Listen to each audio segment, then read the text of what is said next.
Namaskar, this is CVR English and it's time to roll the primetime news hour with me Anukriti Sharma. Union Minister Piyush Goyal has expressed his extreme delight over the government led by Eknath Shinde, Devendra Fadnavis and Ajit Pawar in Maharashtra alongside Modi government at the centre. He noted their quick collaboration in saving 37 acres of land, contrasting it with the previous Congress governments that had given away such lands for various reasons. Goyal also highlighted this as an evidence of Congress's lack of commitment to sports and its leaders. Take a look. Sports, we are left with a small area of 37 acres, and that also for many years, rather decades, have been a matter of debate, discussion, dialogue, but no solution. The deadlock was about who will run it, deadlock was whether there will be a prize associated with it, whether there will be a state government office inside the premises or outside. Sadly, before Prime Minister Narendra Modi came in, governments used to work in department silos and would never think of a whole of the government approach or the nation first approach. I am indeed delighted that we had a government led by Eknath Shinde ji, Fadnavis ji and Ajit Pawar in Maharashtra, and we had a Modi government in the center, both of whom were able to come to terms very quickly, and we have been able to save these 37 acres. Because in the past, Congress governments have given away these lands for a variety of reasons, which have demonstrated the total lack of commitment of the Congress and its leaders to sports. Sports never was a priority. You're all aware, even in international sports competition, there were more officials than sportsmen and coaches and physiotherapists and doctors. You are all aware that there was never an effort to promote fitness, which Fit India did. There was never an effort to promote sports, which Khelo India did. Prime Minister Narendra Modi has taken it upon himself to ensure that every athlete, every sportsperson gets an opportunity to shine, good training, good nutrition, and I am delighted that we will have a world-class, multi-speciality, multi-dimensional sports facility in North Mumbai, in Kandivali, which will be the pride of North Mumbai, the pride of Mumbai, the pride of Maharashtra and India, so that we can prepare our children from every strata of society to make this nation proud and represent India. Sports, we are left with a small area of 37 acres, and that also for many years, rather decades, have been a matter of debate, discussion, dialogue, but no solution. The deadlock was about who will run it, deadlock was whether there will be a prize associated with it, whether there will be a state government office inside the premises or outside. Sadly, before Prime Minister Narendra Modi came in, governments used to work in department silos and would never think of a whole of the government approach or the nation first approach. I am indeed delighted that we had a government led by Eknath Shinde ji, Fadnavis ji and Ajit Pawar in Maharashtra, and we had a Modi government in the center, both of whom were able to come to terms very quickly, and we have been able to save these 37 acres. Because in the past, Congress governments have given away these lands for a variety of reasons, which have demonstrated the total lack of commitment of the Congress and its leaders to sports. Sports never was a priority. You're all aware, even in international sports competition. Maldives President Muizzu has arrived in New Delhi for the first set of bilateral visits and conversations. The official spokesperson of the Ministry of External Affairs, Randhir Jaiswal, has tweeted a warm welcome to the President Mohammad Moidzu of the Maldives upon his arrival in the national capital for a state visit. He noted that MOS KV Singh has received the President at the airport, highlighting that the visit would further enhance the long-standing comprehensive bilateral partnership between India and the Maldives.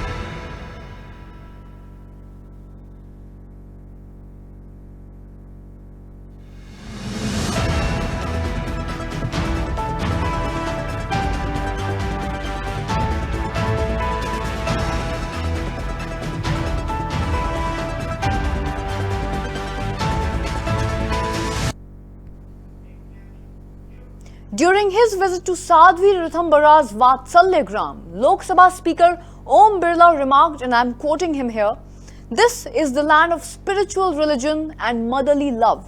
Sadhvi Rithambara has been involved in numerous social service and human welfare initiatives. She is taking Indian culture to the world through her spirituality, religion and science. Her work inspires society and provides new direction, fostering a community grounded in truth and courage to face challenges." Unquote. Vrindavan Govardhan माँ के बिहारी की ये धरती आध्यात्मिक धर्म की धरती है और वात्सल्य धाम जो माँ के वात्सल्य के रूप में माँ साध्वी ऋतंबर जी ने उन सब परिवारों जिनका कोई नहीं उनकी माँ है और ऐसे कई सारे सामाजिक सेवा मानव कल्याण के काम साध्वी ऋतंबर जी के माँ के नेतृत्व में हो रहे हैं। नर सेवा, नारायण सेवा और अपने आध्यात्मिक धर्म, ज्ञान और संस्कृति से वो भारत ने दुनिया में भारतीय संस्कृति को पहुंचा रही है। मैं उनके इस कार्य से समाज में नई प्रेरणा मिलती है, नई दिशा मिलती है और एक ऐसे समाज का निर्माण होता है जहाँ सत्य होता है, नैतिकता होती है और चुनौतियों से लड़ने के साहस, ऊर्जा होती है। ये नववाता का पर्व है, ये शक्ति अर्जित करने का पर्व है और माँ के यहाँ पर सभी लोगों को इसी तरीके से सेवा, समर्पण, त्याग, नैतिकता की शक्ति मिले। यही हम आज नवरात्रा पर माँ के दरबार में अलग अलग माँ के स्वरूपों में जो पूजा होती है उस पर सारा समाज प्रेरणा ले। निश्चित रूप से डॉक्टर अग्रवाल साहब जो मुंबई से आकर 25 साल से 22,000 से ज्यादा लोगों के यहाँ पर ऑपरेशन किए, शायद कई लोगों के ऑपरेशन होते तो आंख की रोशनी चली जाती। उन्होंने जो पुलिस कार्य किया है उनके लिए भी उनको धन्यवाद। ये मेरा हाँ, बिरला जी पहुंचे हैं क्योंकि हमारे शिविर की ये रजत जयंती थी, तो बहुत सालों से 25 सालों की यात्रा है। तो आज जिस पड़ाव पे पहुंचे, लोकसभा अध्यक्ष आदरणीय ओम बिरला जी यहाँ पधारे हैं, बहुत सफल रहा। लेकिन ये सब कुछ डॉक्टर श्याम अग्रवाल अपने 25-30 लोगों को लेकर मुंबई से आते हैं, ये उनका बहुत बड़ा योगदान है। और वात्सल्यग्राम ऐसे सत्कार्यों से हमेशा अपने को सार्थक अनुभव करता है। जी, Vrindavan. Karnataka BJP President B.Y. Vijayendra has stated that Chief Minister Siddaramaiah is attempting to raise issues related to the caste census to distract the public from corruption allegations. He emphasized that this high-profile Muda scam extends beyond the 14 sites allotted to the Chief Minister's family, accounting for over 5,000 crore rupees. Vijayendra has asserted that Chief Minister Siddaramaiah is using the caste census discussion as a form of diversion from all these serious issues. Take a look. See, I don't think Chief Minister Siddaramaiah is serious in implementing this. He has been talking about this implementation from last 8 years. When Muda scam has surfaced, when the Chief Minister Siddaramaiah is bound to resign, now he is trying to raise this kind of issue and attempt to divert the issues from the corruption.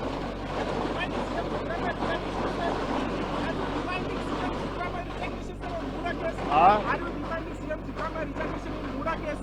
Who? Muda case, are you defending CM Siddaramaiah resignation of Muda case? Say Siddaramaiah is bound to resign in this Muda scandal. This Muda scandal is not only limited to 14 sites that has been allotted to CM's family. More than 5,000 crore scandal. This is Muda scandal. So Siddaramaiah is bound to resign.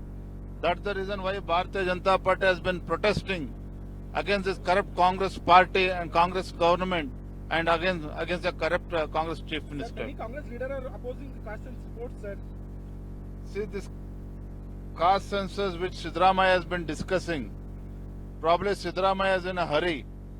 Siddaramaiah is aware that he is bound to resign in Muda scandal. So only to divert the issue, Chief Minister Siddaramaiah is... And now, time for our special focus tonight, viewers. If you think that hard work doesn't kill you, then think again.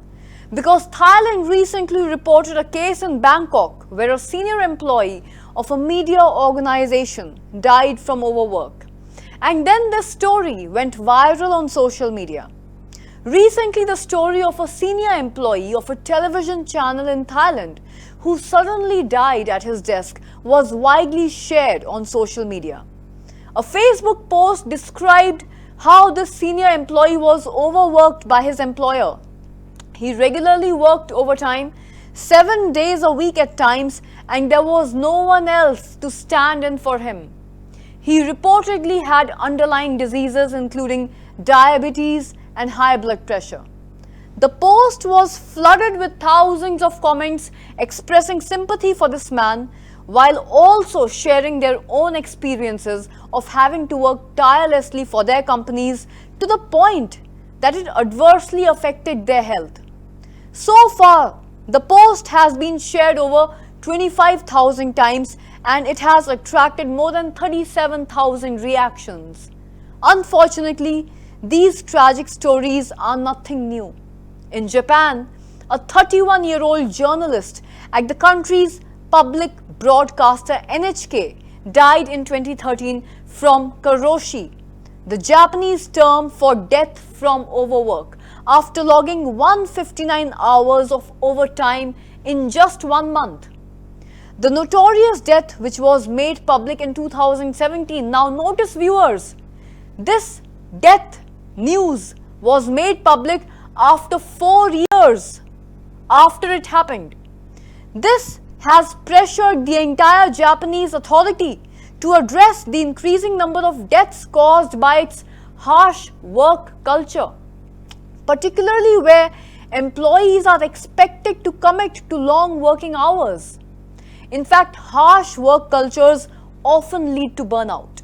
Meanwhile, the COVID-19 pandemic has made people aware of these problems and they are now placing more importance on what is known as a work-life balance. And nowadays, we find more and more younger workers who are willing to quit their jobs without having a new job to even fall back on. It has also resulted in new working trends such as quiet quitting, with workers setting clear-cut boundaries at work and not going beyond their responsibilities in order to prioritize their family, friends, hobbies, or simply life and health. And the story does not end here, viewers. Listen to this one from India, our very own country. Being a chartered accountant is a matter of pride in India. In 2023, just last year, 26-year-old Anna Pirail became one. She became a CA. She passed her CA exams with distinction. And in March this year, this very year, she landed her first job with EY, that's Ernst & Young, one of the big 4 accounting firms in the world. Pirail took to LinkedIn and she made an official announcement about her dream job. But 4 months later, she was dead. Recently, her grieving mother, Anita Augustine, penned a letter. She wrote to EY and accused the company of overworking her daughter. She brought up, and I'm quoting, she brought up phrases like relentless demands, unrealistic expectations, bombarding her daughter with work messages, and glorification of overwork. She says that her daughter was suffering from anxiety, sleeplessness, and stress. One day, things went out of whack, out of control. In fact, they got so bad that she had to be rushed to a hospital where she was treated for exhaustion. Reports say later she died of a heart attack. Her mother adds in the letter that Pirail's co-workers also skipped her funeral. Now, these words in this case have shaken workers everywhere.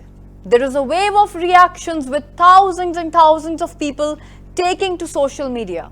They're sharing their condolences and they're empathizing, sharing their own horror stories. They're calling for accountability in the corporate offices. Meanwhile, EY has also issued a statement. They have condoled the death but denied all the allegations.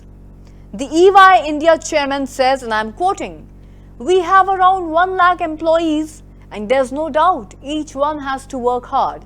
Anna worked with us only for 4 months. She was allotted work like any other employee. And we don't believe that work pressure could have claimed her life." This has invited more backlash on social media. The social media users are calling this a typical corporate response. And it seems to be one. And while the concern is valid so far, these are only allegations against EY. The center has launched a probe and the results are yet awaited. But all this does highlight a bigger problem that we've raised before: how overwork kills people. In fact, overwork is killing people across the world. Earlier this year, another Chinese man died and he worked for 104 days continuously. 104 days with just 1 day off. He died from organ failure. The court ruled that his employer was 20% liable for the death, whatever that means. But let's get back to Anna Pirail. A 26-year-old female employee of a large firm passes away because of extreme work conditions and pressures that she was put through by her management. The doctors had to give her medication because of the lack of food and the lack of sleep that she had due to the stress at work.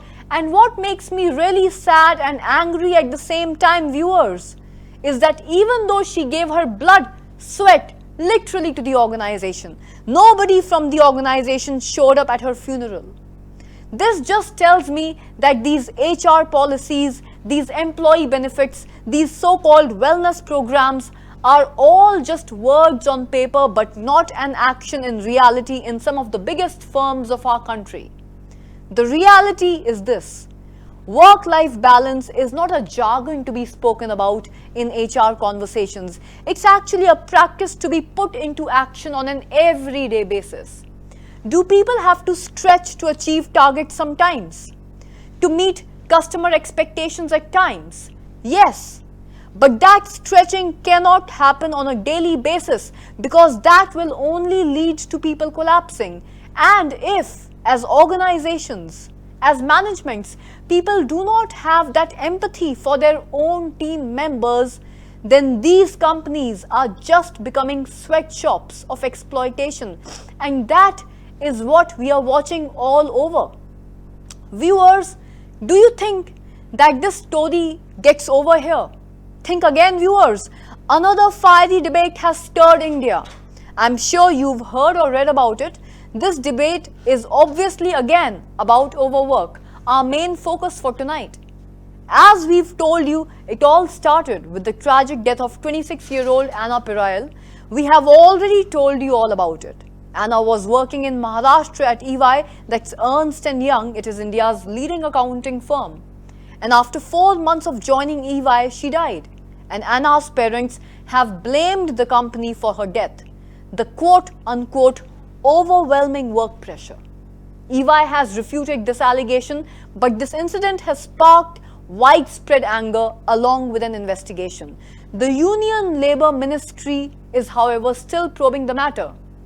The officials inspected the EY office where Anna was working, and new details have now emerged.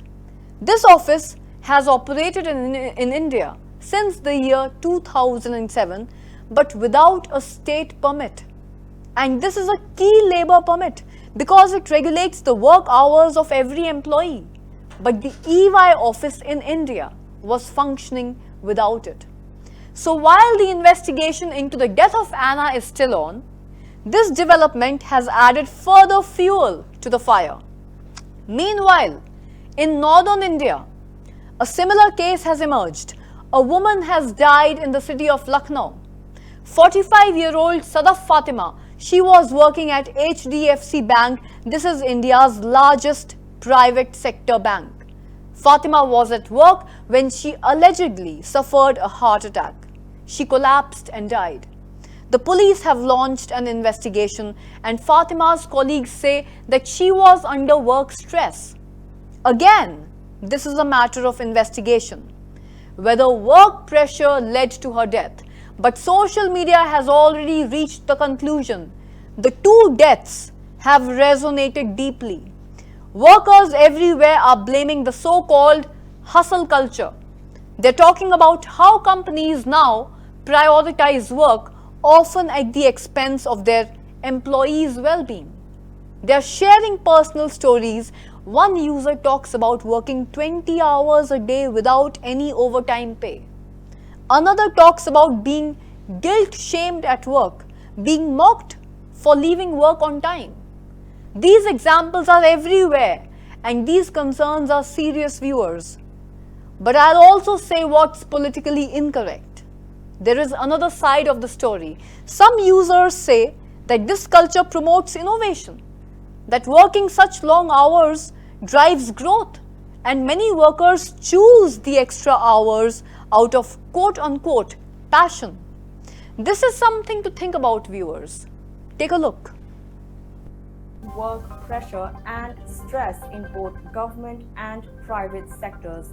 He stated that people are now working out of compulsion and linking their condition to that of bonded laborers. Yadav criticized the government, saying, quote, "The condition of employed people has become worse than bonded laborers because they do not even have the right to speak.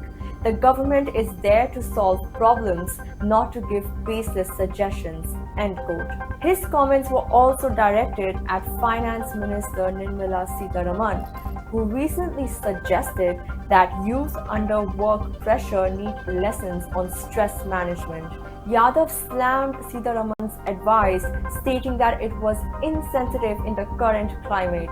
He said, quote, "Instead of improving the working conditions, the BJP minister is further distressing the youth. If the government cannot provide any solace or bring improvement, it should not increase public anger with heartless and insensitive advice." End quote. The second incident occurred in Pune when Ernst & Young employee named Anna Sebastian Perayil passed away. Perayil had...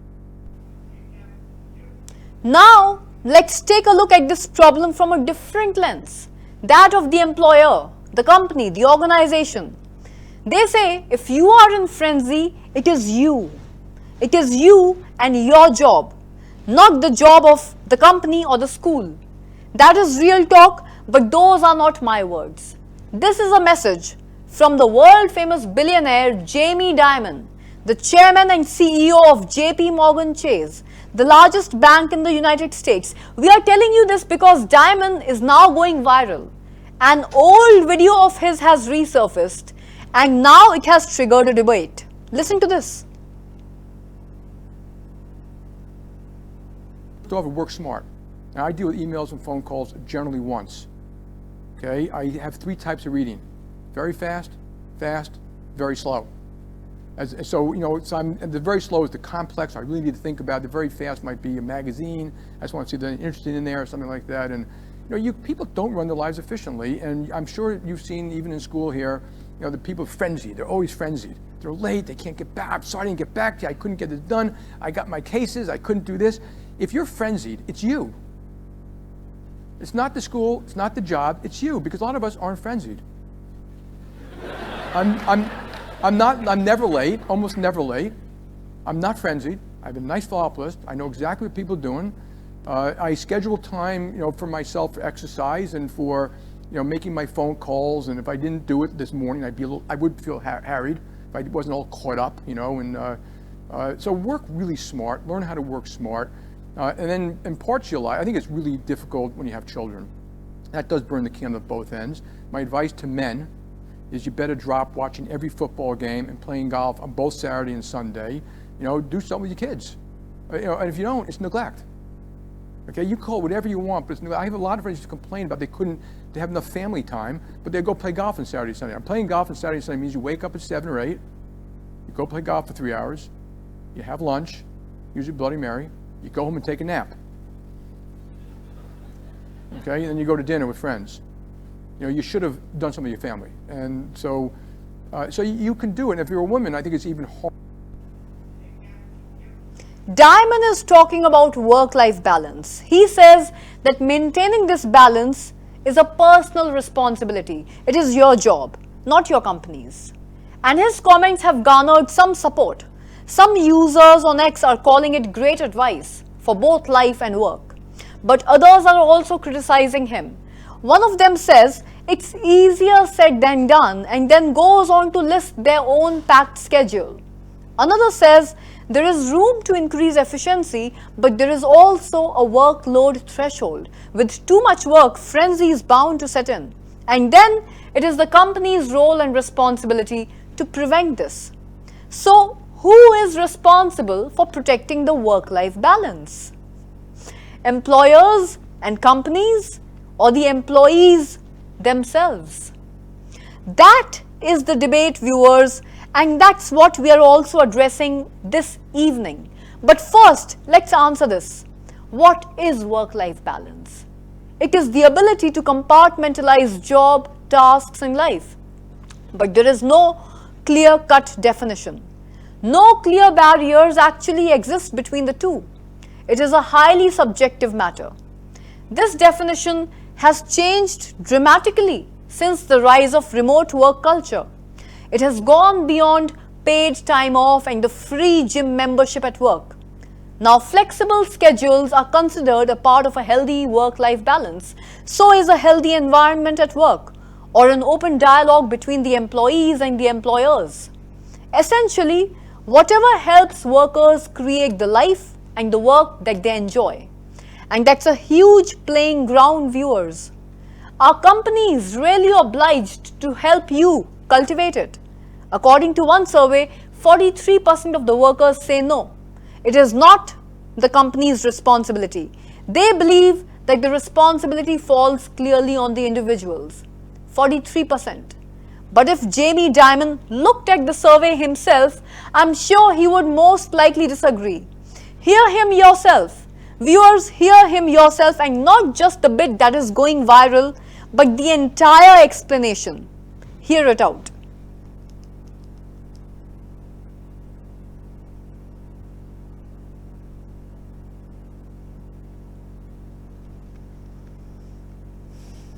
Or making my phone calls, and if I didn't do it this morning, I would feel harried if I wasn't all caught up, so work really smart, learn how to work smart, and then impart your life. I think it's really difficult when you have children. That does burn the candle at both ends. My advice to men is you better drop watching every football game and playing golf on both Saturday and Sunday. Do something with your kids. And if you don't, it's neglect. Okay, you call it whatever you want, but it's neglect. I have a lot of friends who complain about they have enough family time, but they go play golf on Saturday, Sunday. Playing golf on Saturday, Sunday means you wake up at 7 or 8, you go play golf for 3 hours, you have lunch, usually Bloody Mary, you go home and take a nap. Okay, and then you go to dinner with friends. You should have done something with your family.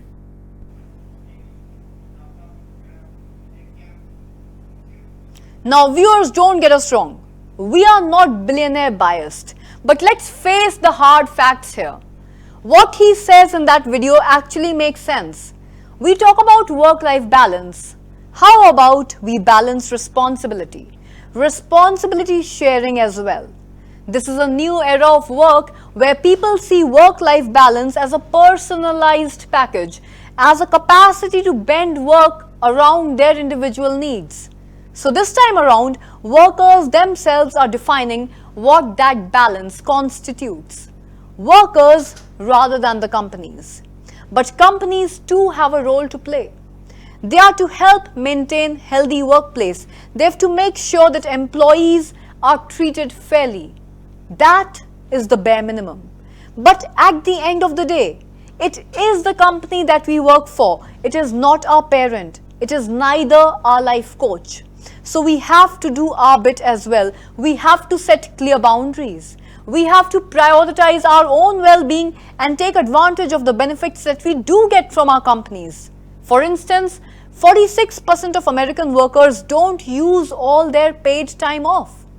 Plus, we have to accept that work-life balance is not the same for everyone. It is not about equal time spent in each place, work and personal life. It is about making the relationship between the two a healthy one. And no one knows that better than you yourself. You are the one who understands this the best. Companies are not our parents. We should not expect them. We should not expect our bosses to be our life coaches. And although a healthy work-life balance is important, the idea of working hard to get somewhere in life remains prominent in the work culture worldwide, especially in the Southeast Asian culture, especially in the Thai working culture where our story started this evening. Whether it's about earning a promotion or a salary increase or any other reason. And this has led to an unimaginable tragedy, viewers, which is death from overwork. According to a study by WHO, or the World Health Organization, and the International Labour Organization, long working hours led to 745,000 deaths from stroke and ischemic heart disease in 2016, and that is a 29% increase since the year 2000. The study has also stated that working 55 or more hours per week is associated with an estimated 35% higher risk of stroke and a 17% higher risk of dying from heart disease compared to working 35 to 40 hours a week. Ultimately, work, viewers, is not your family, and work is not your health. Work is not your life. One lesson that we can take from this special story that we have also learned is that even if you are gone, your employer can always find someone else to replace you. But you will always remain irreplaceable to your family and your loved ones.